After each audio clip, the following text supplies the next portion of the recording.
Today I was talking to a friend of mine and he was asking me what are some things that stuck with me during my time in the Army. Well, it reminded me of a journal entry I wrote way back in the day during a training event called GRTC, and I'm going to read that journal entry for you today with subtitles. Before I do, I just want to give you some background information so you can understand the setting. This is a training event called GRTC, Joint Readiness Training Center, which is in Fort Polk, Louisiana.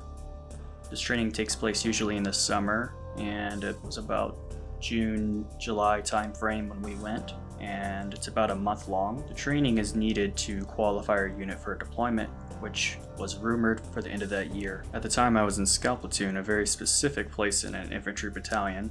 Within every light infantry battalion is one Scout Platoon. The battalion is made up of several companies, and in these several companies are multiple platoons. All this to say that a Scout Platoon is selective and a very small group of people. It requires tryouts to be a part of. The Scout's primary job is to recon the area ahead of time so the main force can attack with as much intel as possible. For a small group, each team has about 4 or 5 people in it, so if you're caught, you're basically dead. Anyway, our mission had us traveling about 10 clicks, which is 6.2 miles, if I remember correctly, which I may not. It could have been longer, but I know it was at least 10 clicks. And we did that with an enormous amount of weight in our rucksacks with a full combat load. The RTOs, radio transmission operators, had it the worst though. They carried the radios and extra batteries, in addition to all the other supplies required. I was still unlucky though. I got the privilege of carrying an AT-4, which is basically a single-shot rocket launcher. I don't know the specific weight of what everyone was carrying, but it was definitely pushing 80 to 100 pounds total. We started this mission in the dead of night. We had to use night vision to traverse. Eventually, we get attacked and lose about half our platoon. The half that stayed had to carry all the important equipment left behind and continue moving. So the weight went from bad to worse, and we weren't even halfway there yet. Sometime later that day, we set up an ORP, an Operation Rally Point, and we realized we were running out of water. And we still had about half the distance to go. At this point, we lost a couple more guys to heat casualties. It's very hot and humid in the summer of Louisiana. Combine that with the kind of physical activity we're doing, it was bound to happen. We tried to get a hold of people via comms in order to get more water, but there was no nearby element, so we couldn't get help right away. And there was no clean water to drink from either. So we were stuck. We decided the best course of action was to keep moving and continue to try to reach someone along the way. That night we reached Delta Company and a couple of our leaders go out a couple miles to collect water for everyone to come back. After we hydrate, we move out and continue moving forward. We reach the initial point of interest, and at that point we get to relax for the rest of the day. I don't remember much about what happened next, but I think we got an additional mission to scout something else or something. I wouldn't really know, I was a private at the time.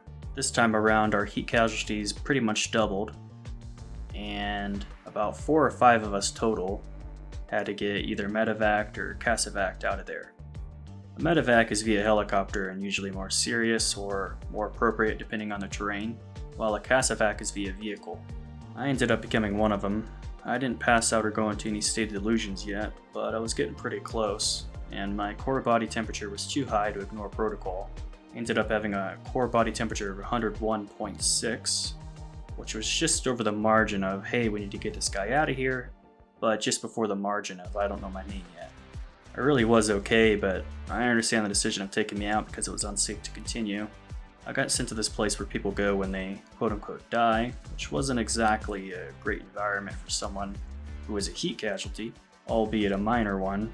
Basically, I sat in the sun for a few days to recover, and then got sent back to my platoon ready to go forth and adventure some more. That's about it for the background of the mission. The journal entry was written on July 1st, 2018. I was 18 years old at the time, and it was the end of training, about a couple weeks before we would ship back to Fort Drum, New York and go home. Titled, A New Positive Outlook. During all the pain of JRTC, I learned a lot about myself, and about the others in my platoon. I've learned that I'm very resilient to pain, and will do what it takes to stay in the fight with the guys. If there's anything I have as of now, it is the ability to not give up. My body quit a long time before my mind did. I wanted to quit and give up so many times out there. It was so hot, the weight was ridiculous, many things seemed dumb, and didn't make any sense. The main drive for me to continue was that I didn't want my guys to have to carry my weight. For every person who dropped, it only made it harder for everyone else. Day 3 or 4 of the box was when my body finally quit.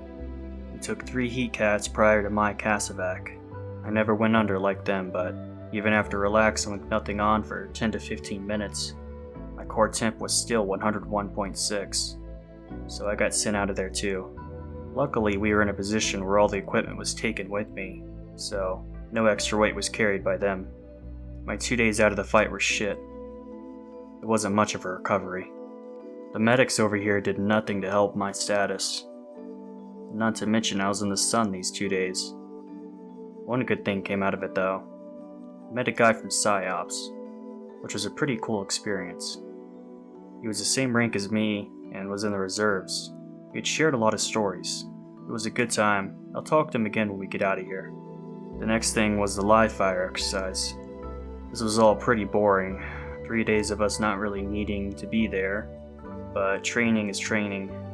That mentality and positive thinking is new to me, but I'll need to learn it in order to be where I want to be one day. I now try to see every opportunity as a form of training, or believing in myself. Even if something is dumb, pointless, or annoying, at the very least, that'll make me mentally stronger. And that's the end of the journal entry, so that is super interesting to read. I haven't read that in a very long time, and I was really happy that I got reminded of it today, and I just wanted to share it with everyone here. It's super cool to see me talk about these things as an 18-year-old going through some pretty crazy stuff. Looking back on it, it is still easily one of the hardest things I've ever done in my life, and it's pretty crazy that I was able to do it at 18 years old.